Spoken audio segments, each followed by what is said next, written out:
6வது வசனம் வாசிங்க. அதே அதிகாரம் 6ஆம் வசனம். ஸ்திரீயானவள் வனாந்தரத்திற்கு ஓடி போனாள். அங்கே 1160 நாளளவும் அவளை போஷிப்பதற்காக தேவனால் ஆயத்தமாக்கப்பட்ட இடம் அவளுக்கு உண்டாயிருந்தது. அது தேவன் ஆயத்தம் பண்ணின இடம். ஆனா எங்க இருக்குது? வனாந்தரத்துல இருக்குது.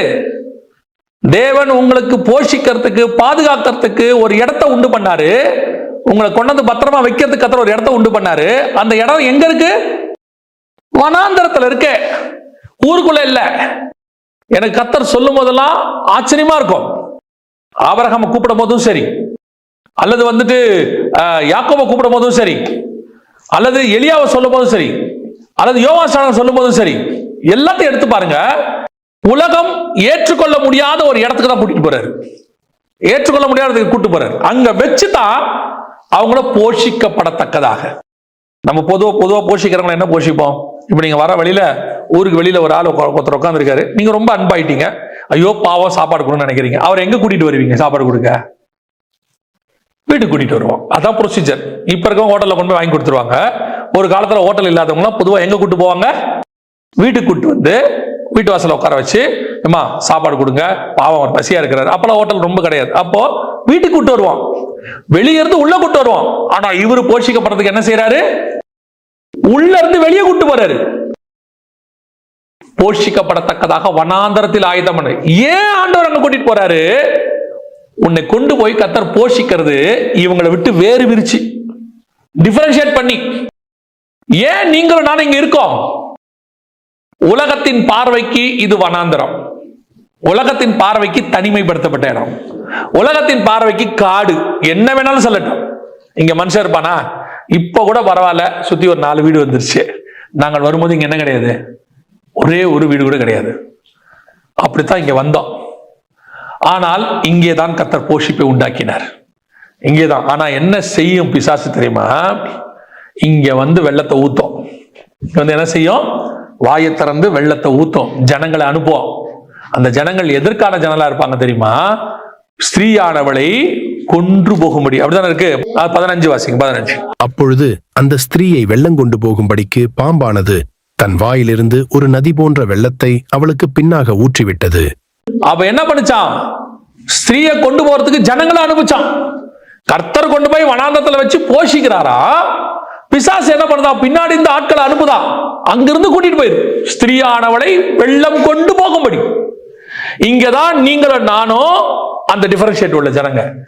கடற்கரை தண்ணி, கடற்கரை லேண்டுக்கும் தண்ணிக்கும் உள்ள டிஃபரன்ஸ். உங்களை கர்த்தர் இந்த லேண்ட்ல வச்சு ஏதோ போஷிக்க விரும்புறாரு. ஆனா என்ன பண்ணோம்? பிசாசு இந்த தண்ணியை கொண்டாந்து ஊத்தும், இந்த ஜனங்களை கொண்டாடும். இந்த கடற்கரை என்ன செய்யும்?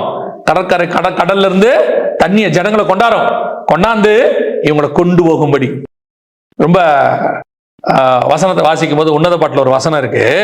அதுக்கான ஒரு விளக்கத்தை கர்த்தர் கொடுத்தார். உன்னத பாட்டின் புஸ்தகம் 8ஆம் அதிகாரம் 7வது வசனம் வாசிங்க. திரளான தண்ணீர்களும் நேசத்தை அவிக்க மாட்டாது, வெள்ளங்களும் அதை தணிக்க. அதோட அர்த்தம் என்ன தெரியுமா? திரளான தண்ணீர் அப்படின்னா என்ன அர்த்தம்? ஜனங்கள் நமக்கு தெரியும்.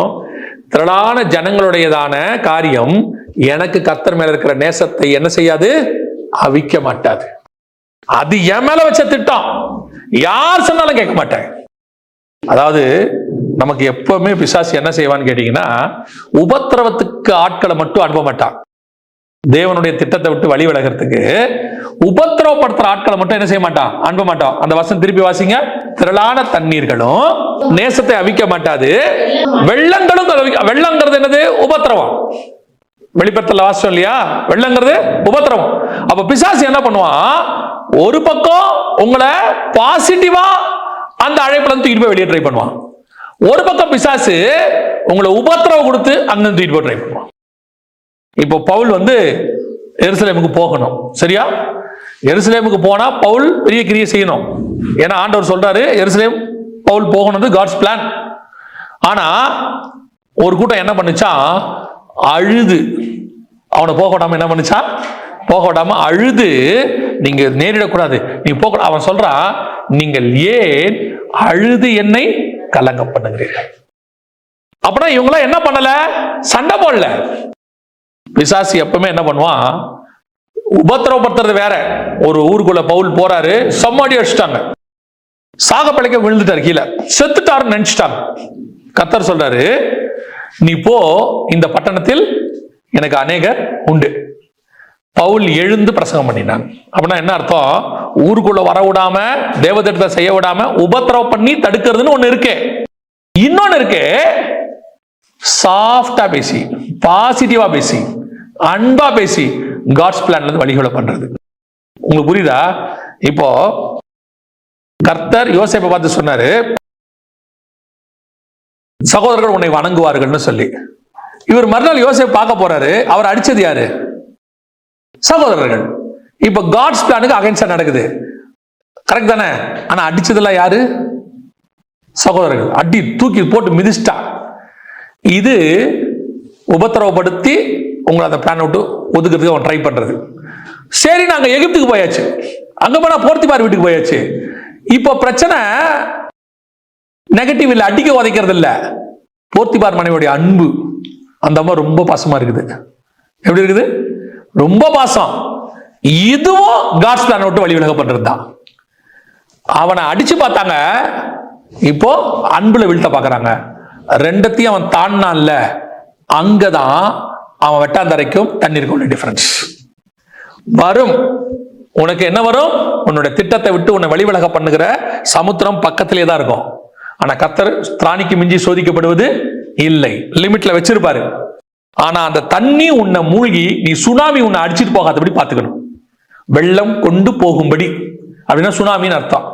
சுனாமி தானே கடல் அலை வந்து தூக்கிட்டு போகும். அந்த சுனாமி உன்னை தூக்கிட்டு போகாதபடிக்கு கர்த்தர் பாதுகாப்பாரு. ஆனா நீங்க அதுல என்ன பண்ணணும்? ரொம்ப கேர்ஃபுல்லாக இருக்கணும். சில நேரத்துல இந்த தண்ணி ஒண்ணு இருக்கு, இது ஆபத்தான தண்ணி, கொண்டாந்து பக்கத்திலேயே தான் இருக்கும். அந்த கடற்கரை மணல் பக்கத்திலேயே தான் சமுத்திரமும் இருக்கும். ரெண்டு பிரிச்சுட்டாரு. ஆனா கர்த்தர் சொல்றாரு, அது உன்னை போகாத, அது உன்னை தூக்கிட்டு போகாம பாத்துக்கிற, ஆனா ரெண்டும் சேராம பாத்துக்கோ. இது அடுத்து கர்த்தர் சொல்ற மிக முக்கியமான ஒரு விஷயம். வானத்துல உள்ள தண்ணிக்கும் நமக்கு டிஃபரன்ஸ் இருக்கு, அதே மாதிரி பூமியிலையும் அந்த டிஃபரன்ஸ் இருக்கு. வெட்டாந்தரைக்கும் தண்ணிக்கும் என்ன இருக்குது? டிஃபரன்ஸ் இருக்கு. அந்த தண்ணி லேண்டுக்குள்ள வராம என்ன செய்யணும்? பாத்துக்கணும். அது வர ட்ரை பண்ணும். கடற்கரையில இருந்து அலை என்ன செய்யும்? எங்க வரத்துக்கு ட்ரை பண்ணும்? கரைக்கு வர்றதுக்கு ட்ரை பண்ணும். ஆனா அது திரும்பி என்ன செய்யும்? போகும். நீங்க ஒரு லிமிட்ல நின்னுட்டீங்கன்னா அந்த கடல் உங்களை என்ன செய்யாது?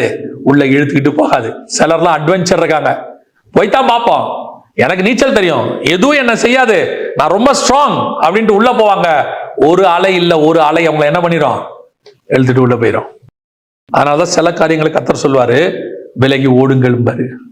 சில காரியத்தை கர்த்தர் என்ன செய்வாரு? எதிர்த்து நில்லுங்களும் பாரு. ஆண்டவர் ஏத்து நிக்க சொன்னது பிசாச, விலகி ஓடுனது பாவத்தை.